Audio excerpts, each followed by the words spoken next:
Hi, it's Friday afternoon, and it is, what is it, December 5th, 2025. Time flies. Incredible. So, I want to talk about something that I notice that is appearing. It's a pattern that I see, which is that there are a lot of people talking about the demise of the Ukraine project and what is going on with that and its connection to some other events, particularly Venezuela. So I want to start off by talking about a poem which you'll see in the bottom of below this video called Ozymandias. It was written by Percy B. Shelley, who was a British poet of the 19th century. He wrote it, I guess, in 1818, and he talked about a traveler who was traveling in the desert, and he saw this enormous statue that had fallen down, and he quotes this statue. There's a like a plaque there, and it says, "I am Ozymandias, King of Kings. Don't mess with me because I'm the greatest." It was that kind of thing. He was talking about imperial arrogance and the fact that it's broken down in the desert. So that to me is a really emblematic prediction of what we're going through now. And earlier on, I had written an article about Oswald Spengler. Oswald Spengler wrote a book called The Decline of the West, and he's German, and he wrote this book, I think, between 1920 and 1922, after the First World War, in which, of course, Germany lost, and it went through hell, basically, and set the stage for World War II.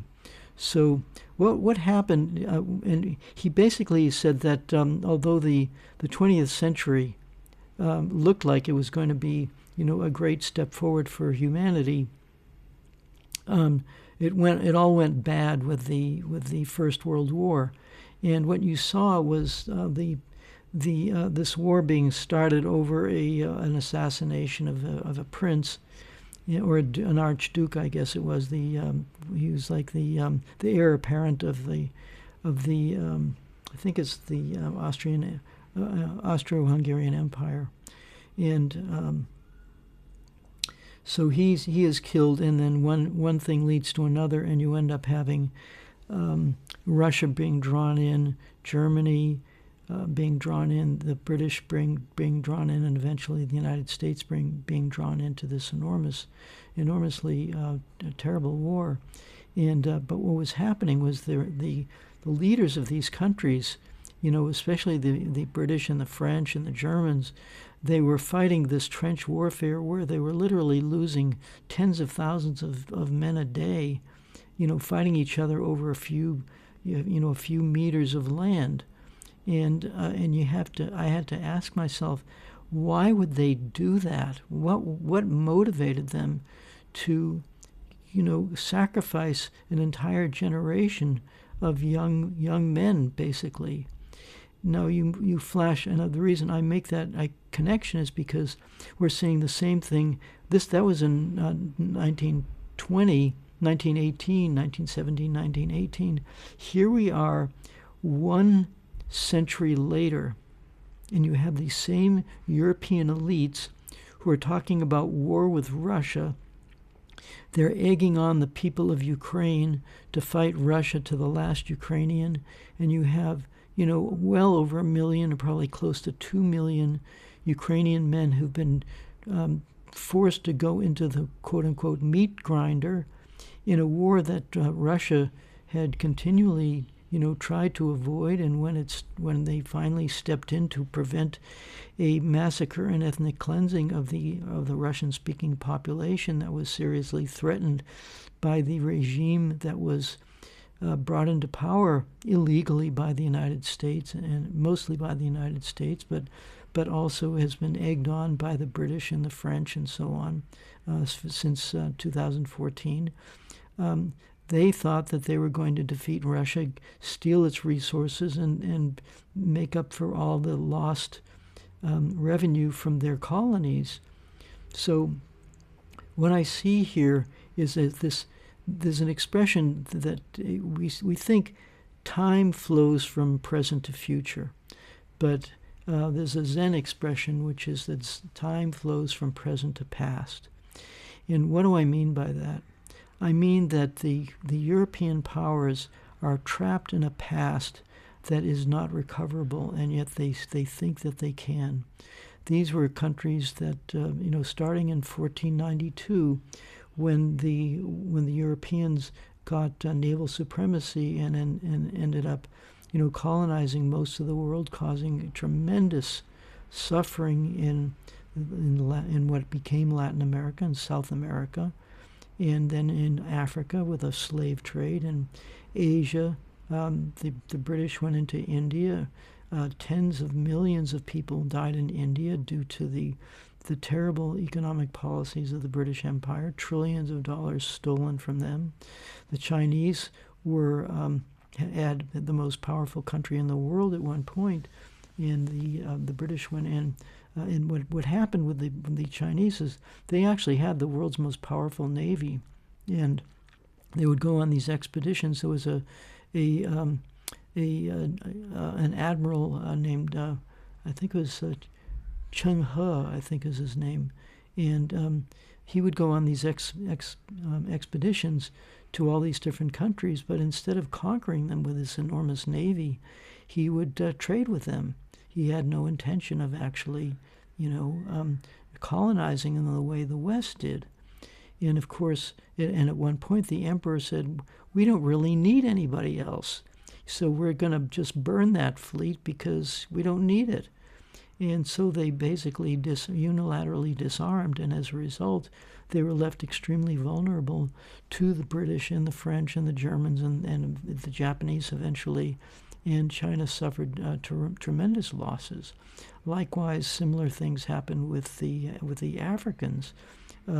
Just one example is King Leopold of Belgium, this tiny little country, it's an inconsequential country, took over the Belgian Congo, what it was called the Belgian Congo, and made it his own personal, investment project. 10 million Africans are killed under the most brutal circumstances, and that is how Europe became rich and became a great civilization.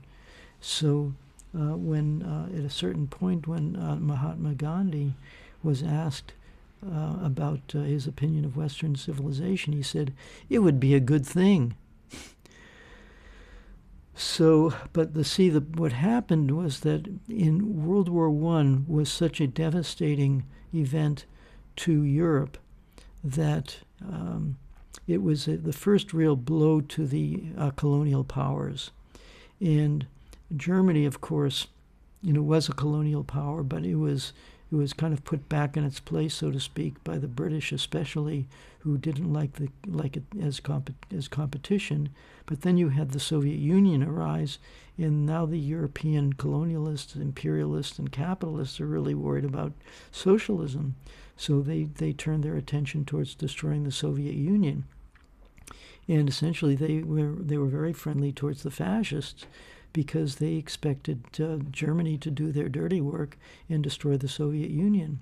The Soviet Union, recognized the problem of Germany, and they tried to negotiate a mutual defense pact with France and England. And France and England just deliberately dragged their feet, because they wanted Germany to attack the Soviet Union and break it up. But when Germany turned on them, went rogue, and attacked France in Western Europe, they all, got scared, and they say, okay, well, I guess we need to have the Soviet Union as our friend. But even then, they didn't really resist the Germans the way the Soviet Union did, and they let themselves be occupied. So, because I think they really, they thought, sure, okay, we'll let the fascists come in, who cares? And the Germans did not have the kind of genocidal intent towards Western Europeans that they have towards Slavic peoples. So there was that aspect of it. But nevertheless, the fact that the Second World War happened severely weakened these colonial powers, essentially bankrupted Britain, and pretty much bankrupted it. And then it got kicked out of India and got kicked out of a number of its other colonies. The French tried to maintain their empire in Vietnam and in Indochina, which was essentially Laos and Vietnam and Cambodia, but they were eventually kicked out of quote-unquote Indochina. And then the Americans came into Vietnam thinking they could take over. But events have proceeded sequentially during that period of time, so that as slowly but surely these Western powers, which had gained all of their power and influence through organized violence, essentially, they gradually lost their colonies, and when they lost their colonies, they lost the source of their wealth and power. So what we have now is a situation where the West is dramatically diminished from where it was a century ago. The Asian countries are rising. China is now the predominant economic power in the world. Russia, after a serious setback when the Soviet Union was overthrown through an internal coup, essentially, they've recovered to a large degree. And so Europe has thought, well, we've got to go back and fight Russia again. So they enlist Ukraine using an illegal coup staged by the United States. And they start a war thinking that they could weaken Russia and eventually break it up and get control of its resources. Because the sole source of Western power has been theft of other countries' resources. And as they've been choked off from that, they're going down, and their societies are going down. So this is essentially what's happened. So then that brings us to Donald Trump, and Donald Trump came into the presidency as the quote unquote peacemaker. Because people were complaining about endless wars. I have a saying, it's endless wars abroad and class war at home. And this is another aspect of it, which is that the class war has been subverted by these evil, influencers, so that they've diverted people's attention away from the class aspect of it, that the vast majority of people are being economically suppressed, and instead they created this situation with wokeism, where identity politics and particularly sexual politics has gotten to the levels of absurdity.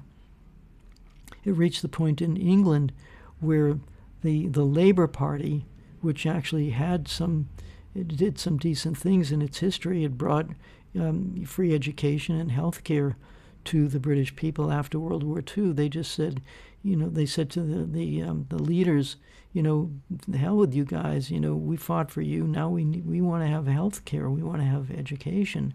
And so, British society had a fairly good thing going, along with the Swedish and the Scandinavian countries. France had free education and free health care. Germany likewise. And so that was all, all good stuff.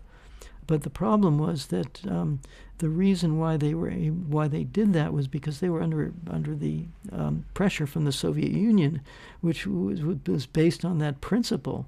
These were just compromises on the part of the Western Europeans, and of course the Americans, they didn't care. They didn't care. They were far enough away from the Soviet Union. They gave people a few crumbs, Social Security, which is it's a help to kept people out of dire poverty. But the healthcare system is broken. The education system has gone down continuously, and this is all by design.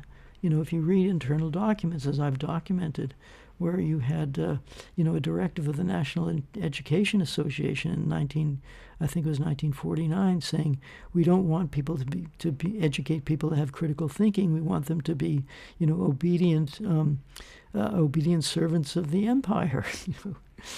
So this is the kind of thing that's been going on. But the problem is that this is all very self-defeating, because these people, these parasites, who were gaining their power through being parasites on the whole, the global majority of Africa, Asia, South America, and so on. Not to mention North America, not to mention Australia. All those countries, the native populations were decimated. The people, as these elites have gradually lost control, they become more desperate. So here we are now in this situation where they thought they were going to be able to take out Russia using Ukraine, and it's not working for them. And Donald Trump, of course, came in with the idea that he was going to help them out. He gave weapons to them, and the U.S. has been providing intelligence and weapons and technical support and military expertise, such as it is. So the Americans made a big investment in Ukraine, but they can see that it's not working. So Donald Trump is trying to reorient the situation, and he's looking for new sources of new victims to suck the blood out of, so to speak. So he thought, okay, well, I'll attack Iran. We'll get control of Iran's oil. Well, that didn't work out. And then the Israelis, they think they're going to, don't forget that off the shore of Gaza are some gas deposits, and Israel wants those gas deposits. So that's part of it. And of course, they have to get rid of the Palestinians in order to get control of that. But the Houthis came in, and they were giving, the Israelis a big problem. So the United States sends their navy into the Red Sea to bash the Houthis, and the Houthis defeated the U.S. Navy. So they've lost. They lost in Vietnam. They lost Southeast Asia. They lost control of China. They thought they were going to make China a capitalist paradise, which it kind of is a capitalist paradise, but it's not. It's still not it's not in a state of subservience good enough for the United States. Let's put it that way. So the United States they're looking. The United States and Europe, they're looking for who can we parasitize? Who can we suck the blood out of to maintain our standard of living for ourselves? Not to mention the people that, there's not going to be enough for the people of Europe. They're going to suffer, no matter what, because until the European empires are able to reestablish themselves, there's not going to be enough money for the people there. And same in the United States, it's all going down, down, down as well. So that brings us to Venezuela. And so the United States thought, okay, we couldn't defeat the Houthis, we couldn't defeat the Iranians, we couldn't defeat the Russians, and so how about Greenland? That's it. We'll go after Greenland. And, Greenland is saying, well, hold your horses here. And Denmark is saying, hey, I thought you were our friend, and now you're trying to steal Greenland from it, which is, how do you think we're able to maintain our high standard of living in Denmark? It's because we're using Greenland. So this is the way it works. In the United States, is saying, we're 37 or 38 trillion dollars in debt. We've got to shore up a balance sheet. We've got to find some assets to steal so that we can bail ourselves out here. What are we going to do? Oh, I know, Venezuela. Let's go after Venezuela. And how are we going to do that? Oh, we're going to accuse them of drug running, except that, even the DEA, the Department of the Drug Enforcement Agency, says that, well, actually, there isn't really much evidence at all that Venezuela is a drug-running country, and Maduro is this, drug king. And so Trump says, Maduro is a drug king, and meanwhile he lets an actual drug king out of jail. So it's really ridiculous, and this is what we're faced with. So, but I want to just go a little bit further and talk about, well, what is it about Western civilization that is so weird that they've done this? And I call this it's called dualistic thinking. And so the West, and the reason I bring this up actually is because, as I've mentioned, there's even a recent video with Garland Nixon and Andrei Martyanov, and they're talking about what is the Western mentality that allows them to think that their behavior is okay. And it's reached the point where you can shoot at fishing boats and call it, calling fishing boats a threat to the United States. It's really unbelievable, but that's how it is. And you hire this guy who's a Fox News talking head, and he becomes a propagandist. He's like as bad as Goebbels, the Nazi propagandist of the 1930s. And fortunately, there's still a shred of conscience in people. They're saying, maybe we need to fire this guy because he's so blatant that it's embarrassing to the empire. So you can't don't show your genocidal hands so obviously. That's kind of what they're doing. So it's like it's okay to destroy country after country. Just don't brag about it. Okay, so I'd call this dualistic thinking. And what the point that I'm making here is that Western civilization, seems to have some kind of a DNA problem. As I was mentioning, Garland Nixon and Andrei Martyanov were talking about this, and I thought, well, that's very interesting that they're saying that, because I've been saying that for years. Who was it? Alexander Mercouris was talking about this as well, and he was saying, what is the behavior of these European elites? He said they're crazy, and people are actually admitting they're crazy. So when we talk about dualistic thinking, it means that there's this radical idea of me and you, and right and wrong, and good and bad, and the Western civilization, as it were, has such a strong sense of itself as white and superior intellectually and morally, that it gives itself the idea that it's okay to just steal other people's stuff and kill people indiscriminately, and they think it's all fine because that's because God told them they could do it, whatever excuse they use. Now, this goes back even further, I would say, and I'm going to go a little bit out on a limb here. I don't know if anybody has ever brought this topic up, but in Judaism, there was this, the word for God was Yahweh. So there was a book that was written a number of years ago, and it was called The Spell of the Sensuous. And what the author talked about was the fact that people who were pre-industrial age had much deeper sensitivity, much, I guess you could say, sensitivity to their environment. So the world was much more alive to them. It was as if the difference between seeing things in living color and seeing things in black and white, and as humanity developed, especially in the West, everything became more black and white. They lost their consciousness. But one of the things that he pointed out was that people were much more aware of breath. And he gave the example of this word for God, which was Yahweh. And he said Yahweh is like, it was a tool for being mindful of your breathing. So it's Yahweh, Yahweh, Yahweh. People were practicing mindfulness of breathing, which is like the classic meditation technique that is, it's nearly universal. I met a fellow here who does meditation, and he practices Hindu meditation. They do mindfulness of breathing.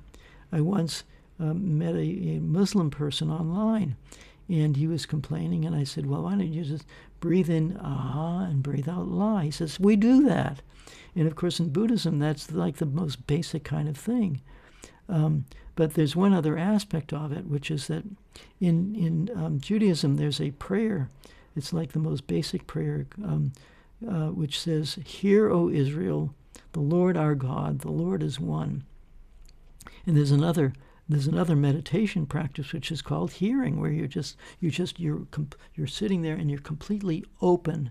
Your senses are completely open, and when you're completely open like that, you become more sensitive, and more sensitive means that you lose your sense of individual self and see yourself as part of something much bigger.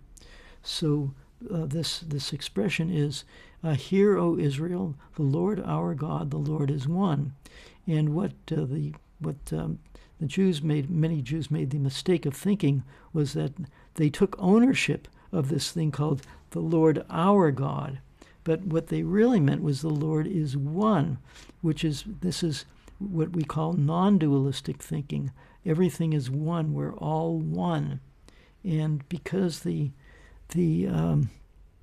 Western civilization made that fundamental mistake where they lost the ability to have that sensitivity, that caused this whole sequence of events to result in the adulation of the individual, where individualism is seen as the highest good, whereas the collective, where the sense that we're all in this together, where we want to take care of each other, the idea, do unto others as you would have others do unto you. And there's a kind of a corollary to that, which is what you do to others, you do to yourself.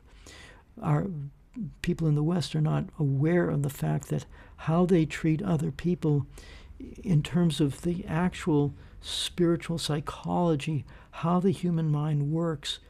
If you harm other people, it actually has an effect on your nervous system.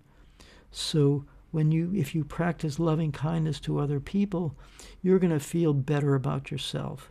That's what I'm talking about here. But the West has lost sight of that, and there's a consequence of that.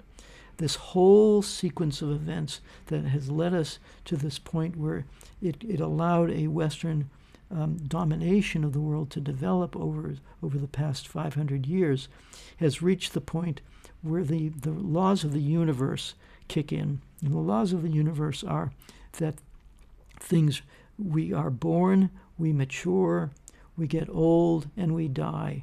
And that is a universal law, and that is what is happening to the Western civilization. So it had its day, and its day is passing. There's nothing that they can do about it. And Oswald Spengler saw this. Percy B. Shelley, in his poem Ozymandias, he saw it. The West is clinging to this idea of their superiority. They're doing whatever they can to prevent their loss of power, and that's what makes them so dangerous. So we'll have to see where all this goes. But I thought I wanted to kind of give people a deeper context for why things are the way they are. And what it is going to take is it's going to require a massive transformation of consciousness. And it's possible that given you could say shock therapy of when Western civilization really does collapse and the elites who've been running things are seriously discredited, then it's possible that this natural wisdom that is inherent in all of us will surface, and then they can eventually get themselves back on track. It's very difficult to say whether that's going to happen, and we're in a very dangerous state because these people are, as Alexander Macreers points out, people are recognizing these people who are in charge of the political process in the West. They are crazy. They've been crazy. Dropping atomic bombs on people is okay. Mass genocide is okay. All of that is okay. This is an example of this is psychopathy. And will the Western civilization be able to overcome that? Difficult to say.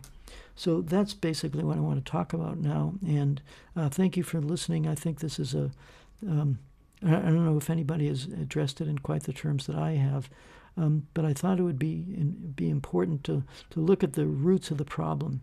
As the Russians have said, the problem in Ukraine is not going to be solved until the root causes of the problem are fixed. And the root causes of the problem are a lot deeper than simply a coup happened in Ukraine. The problem is that the Western mindset has to change. That is the real root of the problem. Whether the Russians and the Chinese and the rest of the world can help the West or isolate the West to the point where the West can take a look at itself and reform itself, that's the question. So again, thank you again for listening. And, please support my channel by sharing this information. Give it some thought. Talk with your friends about it. You can go to my buy a T-shirt for my what I call my information billboard T-shirts, or simply share it, give it a like. And thanks again for listening, and I'll talk with you soon.